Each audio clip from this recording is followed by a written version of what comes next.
effective. The instructions say put it in water, but I like almond milk. I don't eat enough nuts as it is, so. Okay, now I've got my little milk frother.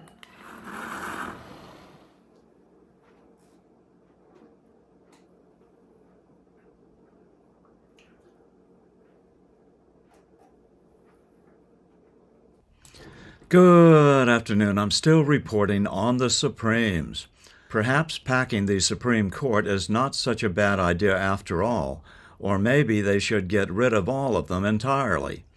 With the nation today on the brink of what many people think will be a race war, and which at least is a major societal upheaval, with a major crisis on the southern border, with boys being allowed to compete in girls' sports, with China busy taking over the world, while we decide how much damage and how much violence, vandalism, and looting is required to turn a legal, peaceful protest into an illegal riot, and with half the nation believing that the 2020 presidential election was stolen, the Supreme Court is set to rule on whether the removal of a 14-year-old girl from the junior varsity cheerleading squad at Mahoney Area High School in Pennsylvania in 2017 was constitutional. Next, no doubt, the Supreme Court will rule on who should have pitched at the Little League game in Paducah, Kentucky in 2018. Billy Smith had good speed, but was a little wild, while Tommy Jones wasn't as fast, but had more control.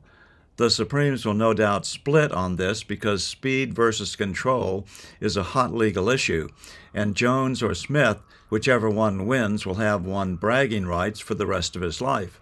The young lady at the heart of this upcoming decision, Brandy Levy, is now a college student and was reinstated to the cheerleading squad by the courts back when it still mattered, at least to her.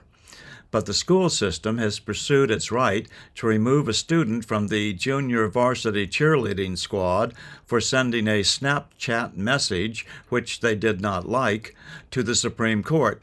It's not cheap to take a case to the Supreme Court, and the idea that any school board would consider this a good use of public funds is almost as disturbing as having the Supreme Court decide to accept the case.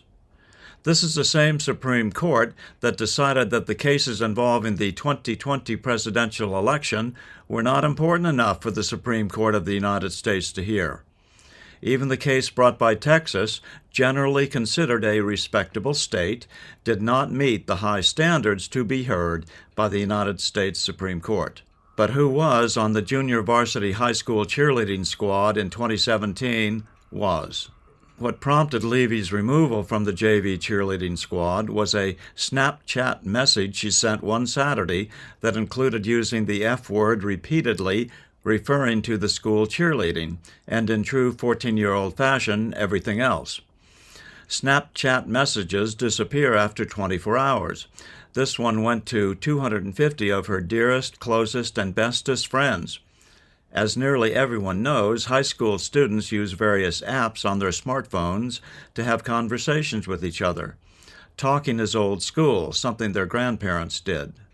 So, for Levy to send a Snapchat expressing her frustration at not making the varsity cheerleading squad is the equivalent of a student in bygone years simply yelling the F word over and over again on a Saturday afternoon. Despite what the school board thinks, this is not an unusual occurrence or a particularly noteworthy reaction to not making the varsity cheerleading squad. Levy wasn't in school or at a school function when she sent the message. What she did was not illegal and was no more or less than a teenager's cry of frustration to her teenaged friends. It seems like the school board should have better things to do, but there is absolutely no doubt that the U.S. Supreme Court should have better things to do. If the Supreme Court has time for the JV high school cheerleading decisions, maybe the 9 most powerful justices in the country might check their schedules and see if they could work in a few minutes for the 2020 election. But that's not going to happen. I'm still reporting from just outside the citadel of world freedom. Good day.